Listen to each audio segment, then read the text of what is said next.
Hi, I'm Tom Insel, and I'm a psychiatrist and neuroscientist. For a long time, I ran the National Institute of Mental Health. And for the last 6 years, I've been in the private sector as an entrepreneur, either investing in or building companies. Most recently, a company called Vana Health, which is innovating on the services for people with serious mental illness.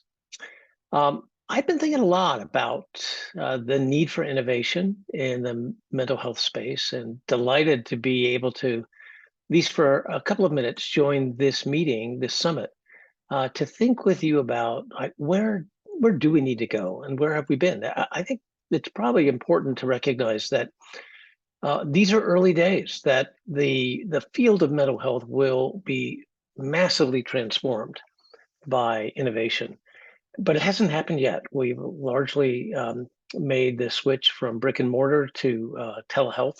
That's something. Um, we've begun to make treatment more available and sort of to democratize care through easier access.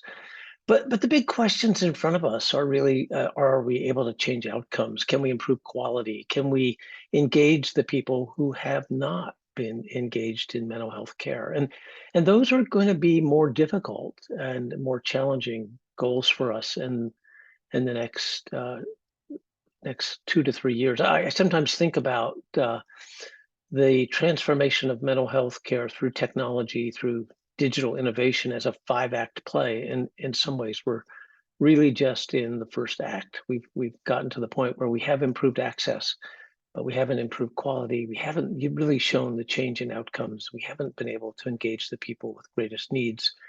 And we haven't solved problems like equity, which remain big issues uh, for all of healthcare, but for mental health as well. So, just a couple of thoughts to guide you as you uh, dive into this conversation about innovation and digital mental health. The first is, I think, we ought to get really clear on defining the problems and understanding what it is that needs to be transformed. We've too often been led by the technology and not enough by what the clinical needs are and what it is that people with mental illness actually are looking for. Often it's not just symptom relief. Often it's recovery. It's something that I like to call the three Ps: people, place, and purpose, which may be far easier in some ways to deliver, but they're not part of healthcare today. And we don't pay for them with healthcare dollars. And we have to get really smart about thinking, how do we move from a system that's really a sick care system to a healthcare system with recovery as a focus? The second point, just for you guys to think about as um, you wrestle with this, is not only what needs to be done, but who's going to do it, and how does that get done? One of the lessons of COVID is the power of public-private partnerships, of what could happen when we bring academia, government, and industry together to solve a really tough problem, like working out a vaccine for an RNA or an RNA vaccine for a novel virus. In this case, in the mental health space, it's probably not going to be pharma that will be the private sector partner, but it could very well be some aspects of the tech industry, people who really have the expertise in AI and data science.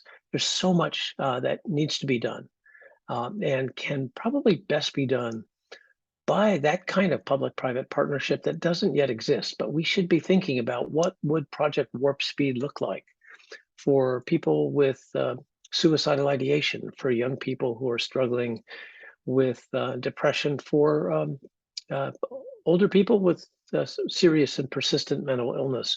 These are all part of the mental health crisis that we're facing today, and we're going to need the best and brightest thinking about how to figure out a better way forward. I actually have no doubts that we will indeed transform mental health care. It's really a question of when and who and how. But I'm hopeful that many of the people who are part of this summit are going to be leading in that effort. And I wish you the very best as you embark on this conversation today. Thanks so much for letting me join you for these few minutes.